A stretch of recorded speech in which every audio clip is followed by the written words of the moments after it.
SSC পরীক্ষার খাতা দেখছে টিকটকাররা, শিক্ষকরা না।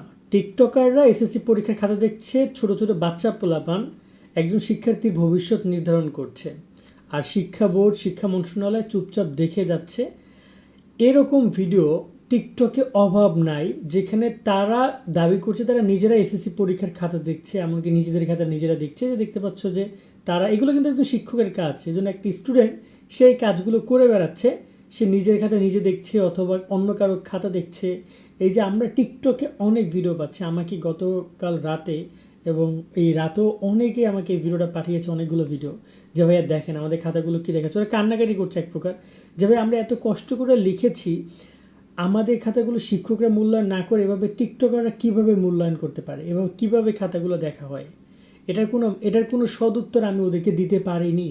এটাকে আসলে শিক্ষা মন্ত্রণালয় কি, এটার কোনো মানে হইল? শিক্ষা বোর্ডগুলো, শিক্ষা মন্ত্রণালয় কি করছে? একটা পরীক্ষার খাতা, আমাদের কাছে অনেক পরীক্ষার খাতা রয়েছে, কিন্তু আমরা সেগুলো দেখার সাহস পাচ্ছি না, কারণ আমার কাছে মনে হয়েছে প্রাইভেসি লিক হয়ে যাচ্ছে। কিন্তু সেগুলো এখন টিকটকে অবাধ ঘোরাফেরা করছে, খাতাগুলো স্টুডেন্টরা দেখছে, কোনো টিচার নাই। এই যে দেখতে পাচ্ছি স্টুডেন্ট, এটা বাচ্চারা, এই যে একটা বাচ্চা ছেলে স্টুডেন্ট, ওরা খাতাগুলো দেখতেছে, হয়তো 9-10-এ পড়ে। টিচাররা প্রাইভেট বলে দিয়েছে যে কেউ ফেল নেই ভাই, এসএসসি ব্যাচ 2025। আমার কথা হচ্ছে এইটা কোনো কথা ভাই? মানে খাতা টিচাররা দেখবে না, সেখানে খাতা দেখছে। এখানে ক্যাপশন দিচ্ছে যে সকালে প্রাইভেট পড়তে এসে স্যার পরীক্ষার খাতা দেখে নিল। মানে টিচাররা খাতা না দেখে প্রাইভেটে যেসব স্টুডেন্ট থাকে তাদেরকে দিয়ে খাতা মূল্যায়ন করাচ্ছে। তাহলে শিক্ষার্থীদের ভাগ্যে কী আছে সে প্রসঙ্গে একটু কথা বলি আমি। এই যে শিক্ষার্থীরা খাতাগুলো দেখছে, ওদের কপালও পড়বে ইনশাল্লাহ এরকমেরই, হয়তোবা কোনো একটা গর্ধব টিচারের কাছে পড়বে, গর্ধব টিচার এইভাবেই মূল্যায়ন করবে। এই জাতিটাকে, এই শিক্ষা ব্যবস্থাকে ধ্বংস করার পিছনে অবশ্যই শিক্ষকদের বড় একটা হাত রয়েছে। নয়তো একজন শিক্ষক কীভাবে পারে তার নিজের দায়িত্ব ভুলে গিয়ে অন্য কাউকে দিয়ে সেগুলো করানো। এক্ষেত্রে এই যে এমসিকিউগুলো ভরাট করা, এই যে ভরাটের যত কাজ, এগুলো সবই শিক্ষকের, এবং এই পারপাসে শিক্ষক টাকা পায়। তোমাদেরই টাকা, তোমাদের প্রত্যেকটা পরীক্ষার খাতার জন্য 100 টাকা করে দাও, সেই টাকাগুলোর একটা অংশ শিক্ষকরা পায়। শিক্ষকরা তার উপর ভিত্তি করেই কিন্তু মূল্যায়ন করবে। কিন্তু সেটা না করে তারা কি করছে, তারা সেগুলো এখন সময় লস হচ্ছে বা সময় বেশি চলে যাচ্ছে, তাই এখন খাতাগুলো মূল্যায়ন করাচ্ছে শিক্ষার্থীকে দিয়ে।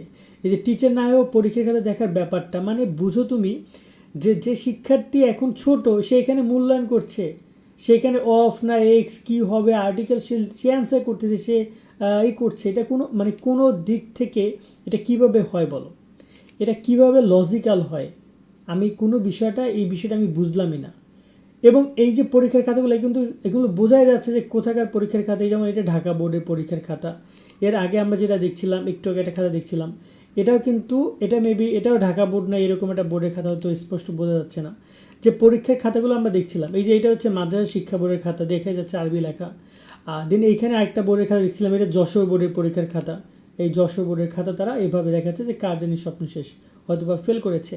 এখন আসলে শিক্ষক দেখছে নাকি ওরা দেখছে, কিভাবে কি দিচ্ছে কোনো মানেই হচ্ছে না।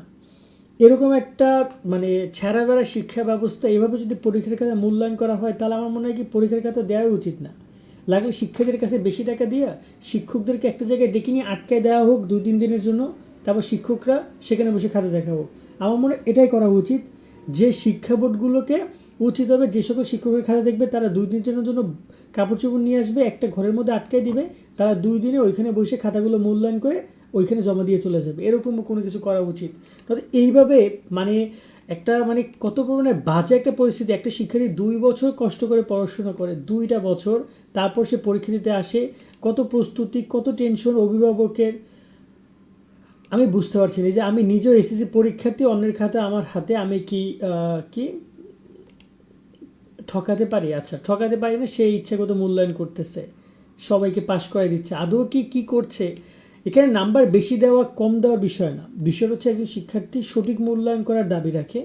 হ্যাঁ, তাকে বেশি শিক্ষক দিতেই পারে, 1-2 মার্ক বা তার মতো করে শিক্ষার্থী লেখা অনুযায়ী, কিন্তু তার মানে এই না যে একটা অন্য কেউ মূল্যায়ন করবে এবং এভাবে মূল্যায়ন করবে। এবং এই কারণে অনেক শিক্ষার্থী পরীক্ষার খাতা থেকে বঞ্চিত হবে, অনেক শিক্ষার্থী রেজাল্ট খারাপ করবে।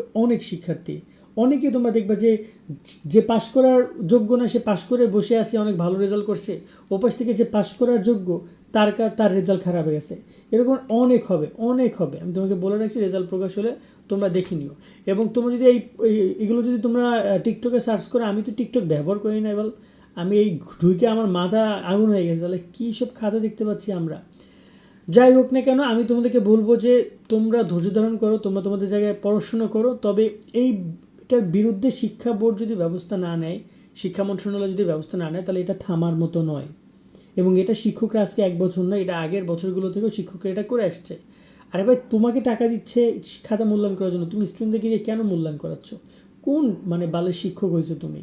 লজ্জা করে না এইরকম শিক্ষকদেরকে? আমি জাস্ট বলবো যে তাদেরকে shame on, মিয়া কী করতেছে একজন শিক্ষক হিসাবে। আমার মনে হয় এদেরকে মানে ধরে এমন শাস্তি দেওয়া উচিত, আমি আর কিছু বলার নাই। আজকে তোমাদের মতামত অবশ্যই তোমরা কমেন্টে জানাও, এবং অনেক শিক্ষার্থী প্রতারিত হচ্ছে, এটা আমি তোমাদেরকে বলে রাখলাম।